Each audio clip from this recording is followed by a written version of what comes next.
नमस्कार.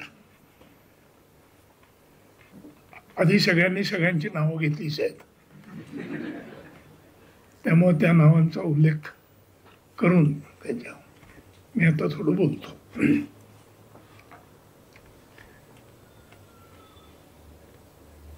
मी अशा नवीन गोष्टींसाठी जेव्हा पुढे जातो तेव्हा माझ्या मनात पहिल्यांदा कोर्टात आलो असं वाटतं मला. म्हणजे एवढंच आहे की तो जो कार्यक्रम आहे ते ॲप जे करणार आहेत त्याच्याबद्दल लोक चांगलंच बोलणार आहेत हे माहितीच असतं मला. नाहीतर त्यांनी हा कार्यक्रम म्हणे उद्योग केलाच नसता. आणि त्याबद्दल त्यांचं कौतुक करावं तेवढं थोडंच आहे. उपयोग होईल लोकांना हेही चांगलं आहे. पण माझ्या मनात मला एक सारखी भीती वाटत जाते की आजच्या जगात व्हर्च्युअल टाइम इतका वाढलेला आहे आणि प्रत्यक्ष वेळ कमी झालेला आहे. त्यामुळे आपण खऱ्या मनातनं जाऊन व्हर्च्युअल मनातच जायचं का काय? का मुळात मनच व्हर्च्युअल आहे? आणि तसं पाहिलं तर मन व्हर्च्युअल आहे. मन हा काय ऑर्गन नाही, त्यामुळे तो दाखवता येत नाही. त्यामुळे मला निसर्गाची फार कौतुक वाटतं अशा वेळेला, अशा प्रसंगात. का एकाच वेळेला दोन पॅराडॉक्सिकल गोष्टी जिथं होतात. म्हणजे एक दिलेली टँजिबल बॉडी, आपल्याला दिलेलं शरीर हे काय व्हर्च्युअल नाही. ते दाखवता येतं. हात दाखव म्हटलं की हात दाखव, तोंड दाखव. लहान मुलांना तसं सांगतात, आणि डोळे कुठे तुझे आहे असं, कान कुठे आहे असं करत करत जेव्हा मोठे होतो तेव्हा आपल्यालाच प्रश्न कुठे, आपलं मन कुठे आहे. आणि हा जर प्रश्न पडला नाही तर आधी मनाचंच अस्तित्व मान्य केलं नाही तर मानसिक आजारचं अस्तित्वच मान्य करता येत नाही.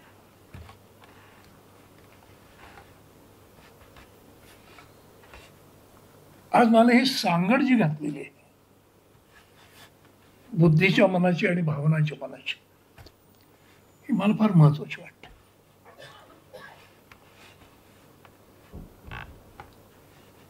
खरं तर ते स्टॅटिस्टिक्स सांगतात की काय 5% लोक, 22% लोक.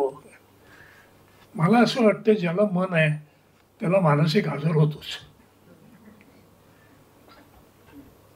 काही लोक सापडतात, काही लोक सापडत नाही. चोरांसारखं असतं ते.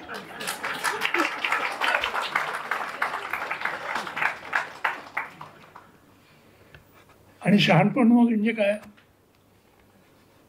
तर आपलं मानसिक आजार लपून कार्यरत राहणं, तो मनुष्य शहाणा. माझ्यासारखे फार शहाणे कमी आहेत की जे कबूल करतात मी खरं तो मानसिक रुग्ण आहे. म्हणजे मी यांचा मित्र आहे, म्हणजे शुभार्थी आहे मी. पण मी शुभार्थी असं मी बोललो की लोकांना वाटतं बघा हा टाळीचं वाक्य बोलला. पण ते खरं आहे. जसं शरीराचं आरोग्य आहे, आपण सदा सर्व काळ आरोगी म्हणजे निरोगी असतो असं नाही. पूर्ण निरोगी असणं हा एक युटोपिक कन्सेप्ट असं म्हणतात. म्हणजे आत्ता तुम्ही तुमच्या तपासण्या केल्यात समजा, आणि त्याच्यामध्ये सगळे काय शुगर बरोबर निघाली, हार्ट रेट बरोबर निघालं, सगळं निघालं, तर त्याचा अर्थ फक्त या क्षणाला तुमचा तोल जो आहे तो आरोग्याकडे आहे. पण एकाच वेळेला आपण निरोगी आणि आजारी पण असू शकतो. हे मला माझ्या आयुष्यात जे अनुभव आलेले आहेत त्यातून फार महत्त्वाचं वाटतं. आणि ते कशा शब्दात मांडतात तर बुद्धिमान लोक हे असं ॲप बीप काढतात काहीतरी, बरं, चांगला बुद्धीचा वापर तरी चांगला आहे. माझा दुसरा एक मित्र आहे, त्याने नाटकच लिहिलंय आणि त्या नाटकाचं नाव आहे ये जो पब्लिक आहे. आता गंमत बघा पब्लिकमध्ये, या नाटकात काय आहेत, 2 पात्र आहेत. स्टेजवर डाव्या बाजूला एक पात्र शिडीवर उंचावर बसलेलं आहे आणि दुसरं पात्र जे आहे ते स्टेजवर उभं राहून लोकांचे संवाद साधते. आणि एक पात्र नाटक सुरू करतो, बोलतो की मला आत्ता असं असं करावं असं वाटतंय आणि मला माझं वाटतं हे जर तुम्हाला बरोबर वाटत असेल तर तुम्ही हिरवा चेंडू दाखवा. प्रेक्षकातल्या प्रत्येकाला एक बॅट दिले, त्याच्यावर एक हिरवा चेंडू आणि लाल चेंडू आहे. आणि मला त्यामुळं असं वाटते आहे की आता हे करावं आणि तुमच्याशी या गोष्टीबद्दल संवाद साधावा. तर तुम्हालाही तसं वाटत असेल तर हिरवा चेंडू दाखवा. मग तो वरचा बोलायला लागतो की काय हा त्रास देतो भयंकर, कारण म्हणजे यांनी आत्ता करणं काही योग्य नाही, ही काय वेळ नाही करायची, ही बोलायची जागा नाही, बोलायची वेळ नाही आणि असं करून. आणि मग तो त्याचं रीतसर वैचारिकदृष्ट्या पटेल असं प्रतिपादन करतो आणि मग तो लोकांना विचारतो, बघा मी म्हणतो तुम्हाला जर पटत असेल तर तुम्ही लाल चेंडू दाखवा. मग लोक पटापटा आपल्या बॅट वरती करून चेंडू दाखवतात. मग सूत्रधार असतो तो ते चेंडूवरचे लाल चेंडू हिरवे चेंडू मोजतो आणि मग ज्याला जास्त मार्क मिळालेत त्या पात्राला सांगतो, हा चालू ठेव पुढे. असं आमचं हे नाटक प्रेक्षकांना विचारून हे दोघं करतात. आता हे ऐकताना फार गमतीशीर वाटतं, पण गंमत काय आहे, तो जो डावीकडचा उंच मनुष्य आहे तो डावा मेंदू आहे आणि हा जो खालनं बोलतोय हा उजवा मेंदू आहे. आता शास्त्रीय दृष्ट्या आपल्याला माहिती असेल की डावा मेंदू हा बुद्धीचा मेंदू आहे आणि उजवा मेंदू हा भावनेचा मेंदू आहे. आणि आपल्याला जीवनात समतोल राखायचं असेल तर त्याच्याकरता जी योजना केलेली आहे ते आपल्याला 2 डोळे दिलेत, 2 पाय दिलेत, 2 हात दिलेत, 2 कान दिलेत. मेंदू जरी एक दिसला तरी त्याचे 2 भाग आहेत, डावा आणि उजवा. नाक सुद्धा एक दिसलं तरी 2 भाग आहेत त्याचे, डावी नाकपुडी आणि उजवी नाकपुडी. म्हणजे समतोलासाठी दोन्ही चा समन्वय साधणं हे महत्वाचं आहे. आणि त्यामुळे मला आजचा दोष असा वाटतो, शिक्षण पद्धतीचा दोष, की आपलं फॉर्मल एज्युकेशन, शालेय शिक्षण किंवा कॉलेजमधील शिक्षण हे एकाच माध्यमात नव्हतं आणि तो म्हणजे लिहिलेला शब्द. कारण आपण अभ्यास म्हटलं की अभ्यास कशातनं करतो आपण, पुस्तकातनं नाही, पाठ्यपुस्तकातनं.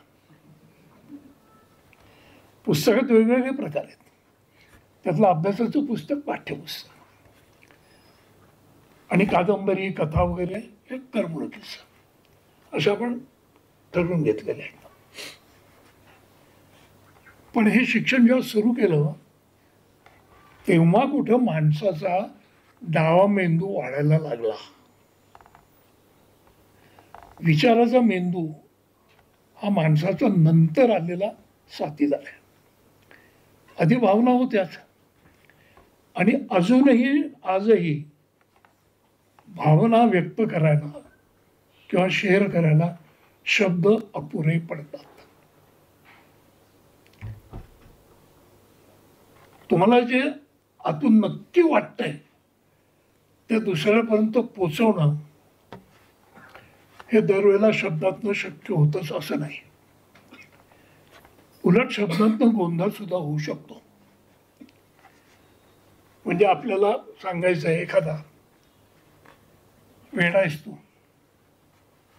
तर त्याच्याऐवजी शब्द वापरता आपण काय म्हणतो, आलाय मोठा शहाणा. बघा, शब्दात आहे शहाणा आणि मनात आहे वेडा. ही आयुष्याची गंमत आहे. आणि त्यामुळे दोष हे आम्हाला काय शिकलं, भावनेचं शिक्षण हे आपल्याकडे होत नाही. उलट या शिक्षणाच्या पद्धतीत ज्यांचा भावनिक मेंदू चांगला आहे, बौद्धिक मेंदू त्या मानाने कमी आहे, नाही असं नाही, प्रत्येकाला असतेच बुद्धी, त्या लोकांना शिक्षणात घेतलेलं आहे. म्हणजे आता मी जेव्हा तुमच्याशी बोलतोय, मी तुमच्याशी बोलताना संवाद साधतोय, त्यावेळेला मी किती भाषा बोलतोय कोण सांगू शकेल मला, की मी तुमच्याशी बोलताना किती भाषेतनं संवाद साधतोय. एका बाजूला मी शब्द बोलतोय, बरोबर आहे, पण दुसऱ्या बाजूला माझी देहबोली आहे. मी बघतोय कोणाकडे तरी, किंवा सगळ्यांकडे बघतोय, किंवा एकाचकडे बघून बोलतोय, किंवा इकडं वरतीच बघून बोलतोय. हल्ली भाषण करणारे लोक भाषण करतच नाहीत, ते वाचतात. हे तर तुम्ही पाहिलं असेल. आज सगळ्यांनी भाषणं केली याचा मला खूप आनंद आहे. पण मी कुठल्याही कॉन्फरन्सला जातो तेव्हा एकाही मनुष्याला भाषण करता येत नाही, तो लिहून आणतो सगळं. मग त्याला वक्ता नाही म्हणता येत. बरोबर, कॉन्फरन्सला गेलं तरी सगळे PPT म्हणून शब्द दाखवतात, आपल्याला फसवतात.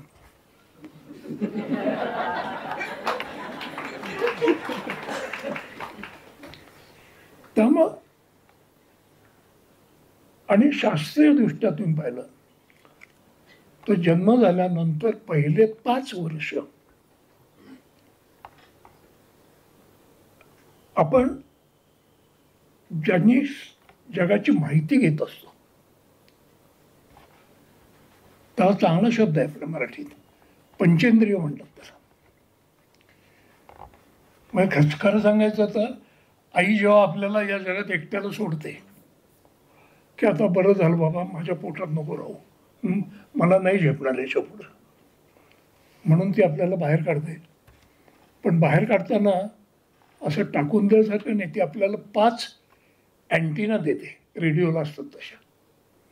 आणि या 5 अँटिना म्हणजे हे दिसणं, ऐकू येणं, वास येणं, चव येणं, हालचाल, आपण कुठे उभं आहेत, स्पर्श करणं, हे 6 गोष्टी ज्या आहेत, 5 गोष्टी या पहिल्या 5 वर्षापर्यंत डेव्हलप होत असतात. आणि न शिकलेला मनुष्य सुद्धा, आई वडील सुद्धा पहिलं काय बघतात, पहिली 5 वर्षाची त्याची वाढ योग्य आहे का नाही, त्याला नीट ऐकू येतं की नाही, त्याला नीट बोलता येतं की नाही, सगळं. कारण ह्या पंचेंद्रियाकडनं, ज्ञानेंद्रियाकडनं जगाचं ज्ञान आपल्याकडे येतं, माहिती येते, ज्ञान नाही येत, माहिती येते. म्हणजे मी आता बघतोय हे सगळं, कमाल दिसतं, अरे आम्हाला वर्षी डोक्यावर केस थोडी कमी आहेत, शर्ट घातलाय चौकटीचा, चष्मा आहे, हे मला त्याच्या इमेज वरनं लक्षात येतं. तो जोपर्यंत बोलत नाही, मला माझ्याशी बोलतात, बघा तुमचा एक अनुभव असेल, मला ऐकायला माहिती नाही, तुम्ही जर नियमित एका बसनी कुठेतरी जात असाल सकाळी कॉलेजला किंवा याला शिकायला, तर त्याच बसस्टॉपवरनं त्याच बसनी जाणारे 5-7 लोक असतात, आणि तुम्हाला रोज तो माणूस किंवा ती बाई, आपण बसस्टॉपवर जातो ते दिसत असतात आपल्याला, पण आपला काही संबंध असा, आपण बोलत नाही त्यांच्याशी, ते बोलत नाही, बस आलं की बोलत. पण असं आपण जेव्हा एखादा मनुष्य बघत असतो तेव्हा आपण आपल्या मनाने एक त्याचं ध्वनिचित्र तयार केलेलं असतं, की हा बोलला तर याचा आवाज असा असेल, आणि हा प्रयोग तुम्ही करून बघितला नसेल तर करा. एखाद्या माणसाला तुम्ही खूप दिवस नुसतंच बघितलं असेल, नंतर त्याला बोलतं करा आणि तुमच्या लक्षात येईल की तुम्हाला वाटतो तसा त्याचा आवाजच नाही. दुसरे असं असू शकतं की तुम्ही हॉस्पिटलमध्ये कोणाला तरी फोन करताय आणि त्यामुळे रिसेप्शनिस्ट मग बोलतो तुमच्याशी. त्यामुळे ऐकून ऐकून एक आवाज तुम्हाला माहिती झालाय आणि त्या आवाजातनं तुम्ही त्या माणसाचं एक रेखाचित्र तुमच्या मनात तयार केलंय. किंवा माणूस असेल किंवा ही बाई असेल, माणूस असेल. आता प्रत्यक्ष तुम्हाला त्याच हॉस्पिटलमध्ये जायची वेळ येते. तुम्ही रिसेप्शन क्रॉस करत असताना तो आवाज तुमच्या कानी पडतो आणि तो असा ओळखीचा आवाज आहे, कोण बरं म्हणून बघता आणि तुम्ही जे चित्र रंगवलेलं असतं तसं ते अजिबात नसतं. काही वेळा पुरुष वाटलेला मनुष्य सुद्धा बाई असतो आणि बाई वाटलेला पुरुष असतो. हे सविस्तर सांगायचं कारण असं आहे की मी जेव्हा बोलतो तेव्हा मी तुमच्याशी आता देहबोली झाली तशी आवाजाची भाषा असते. त्यामुळं बोलताना आपलं मल्टीलिंग्वल कम्युनिकेशन आहे. आपण अनेक भाषातून एकमेकाशी संवाद साधत असतो आणि मल्टी लेव्हल आहे. म्हणजे माझे शब्द जे आहेत ते तुमच्या वैचारिक मेंदूकडे जात आहेत, डिकोड. आणि त्यामुळे मला ते ग्रामर सांभाळून बोलावं लागतं. ग्रामर सांभाळून मी जर बोललो नाही तर मला दाभोळकरांकडे नातेवाईक घेऊन जातात. क्या बघा ना कसं बोलतोय वेड्यासारखा, इरिलेव्हंट असं काही. तर त्यामुळे हे जे मी व्याकरण सांभाळून बोलतोय त्याच्यामुळे तुम्हाला माझं बोलणं थोडं अर्थपूर्ण वाटतं. पण आपण बघायला आणि ऐकायला कधी शिकत नाही, कारण आपल्या शिक्षणात ते शिकवत नाहीत. बरोबर आहे. त्यामध्ये एखाद्या चित्रात काय बघायचं असतं हेच आपल्याला माहिती नाही. And eyes don't see what mind doesn't know. सांगायचं कारण असं की हे सुरू होतो तर तो डावा जो आहे बसलेला तो सांगते उजव्याकडे तक्रारी करतो आणि हे फार त्रास. हे 5 भाऊ आहे तो म्हटलं आणि या सगळ्यांना मला सांभाळावं लागतं. आपल्या वेळा जीवनात अनेक वेळा आपण प्रत्येक क्षणाला कुठला ना कुठला तरी निर्णय घेत असतो आणि बरेच वेळेला हे निर्णय आपले भावनिक असतात, वैचारिक नसतात.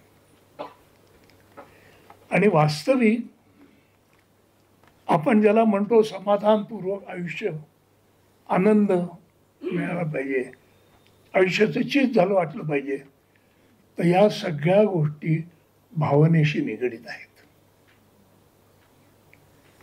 आजच्या शिक्षणाने